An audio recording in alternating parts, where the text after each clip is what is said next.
Imaginez, vous marquez le but qui envoie votre pays en finale de Coupe du Monde, des millions de fans hurlent votre nom, et puis, du jour au lendemain, votre corps vous trahit. C'est l'histoire vraie de Samuel Umtiti, qui a seulement 31 ans, dit adieu au foot pro. Prêt à plonger dans ce destin dingue? Salut les footeux! Aujourd'hui, on parle d'une nouvelle qui secoue le monde du ballon rond. Samuel Umtiti, champion du monde 2018 avec les Bleus, annonce sa retraite hier, le 15 septembre 2025. Pourquoi c'est important? Parce que ce gars incarne le rêve et le cauchemar du foot moderne, du sommet de la gloire aux abysses des blessures. Dans une époque où les carrières durent plus longtemps grâce à la médecine, Umtiti nous rappelle que rien n'est éternel. On va décortiquer sa trajectoire, analyser l'impact et revivre les moments qui l'ont marqué. Accrochez-vous, c'est parti pour un hommage vibrant. Commençons par les bases. Samuel Umtiti, c'est un pur produit de la formation lyonnaise. Arrivé à l'OL à 9 ans en 2002, il débute en pro en 2012 et enchaîne 5 saisons solides. Résultat, une Coupe de France et un trophée des champions en 2012, plus des places de vice-champion de Ligue 1 en 2015 et 2016 derrière le PSG invincible. Il découvre l'Europe avec la Ligue des Champions et l'Europa League, pas mal pour un gamin de Yaoundé. Puis, l'Euro 2016, réserviste au départ, il profite des blessures des autres pour chipper la place à Adil Rami et briller jusqu'en finale, perdu 1-0 contre le Portugal après prolongation. C'est là que le Barça le repère et le signe.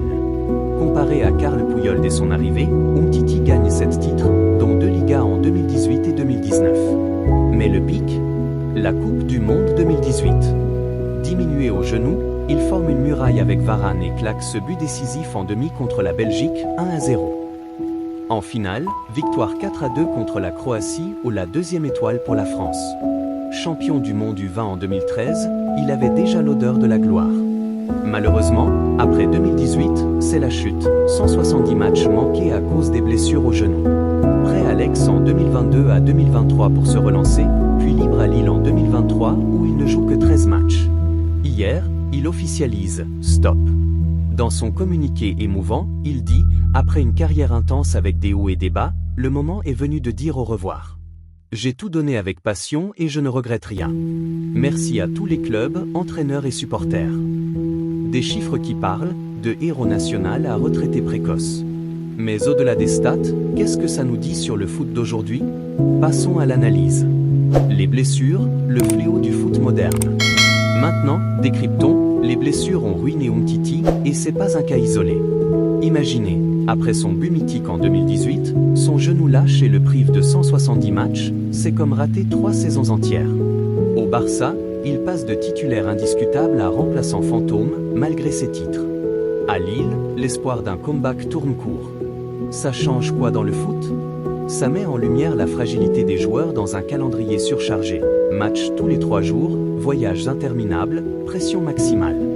Les clubs comme le Barça ou Lille investissent des millions, mais une blessure peut tout balayer.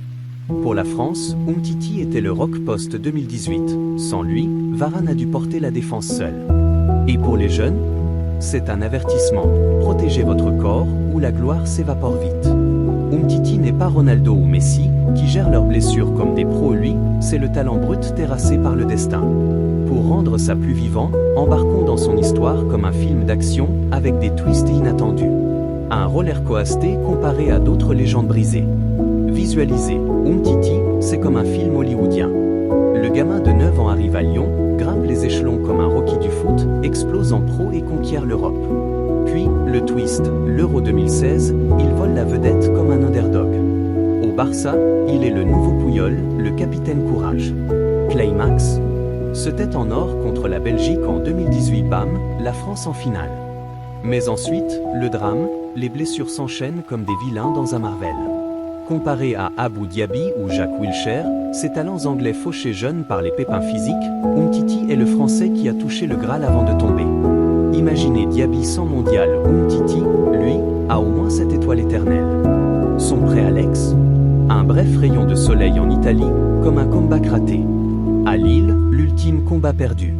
C'est pas juste une retraite, c'est une leçon. Le foot, c'est beau, mais cruel. Umtiti nous laisse en pensant. Et si son genou avait tenu? En résumé, Samuel Umtiti raccroche à 31 ans après une carrière en dents de scie. Des titres à Lyon et Barça, un mondial inoubliable, mais terrassé par les blessures. Un rappel que le foot est imprévisible et que les héros peuvent s'éteindre tôt. Merci Sam pour ces frissons. Si cette vidéo t'a captivé, like pour Umtiti, abonne-toi pour plus d'histoires foot dingues et commente. Quel joueur blessé t'a le plus marqué? À la prochaine, restez passionnés.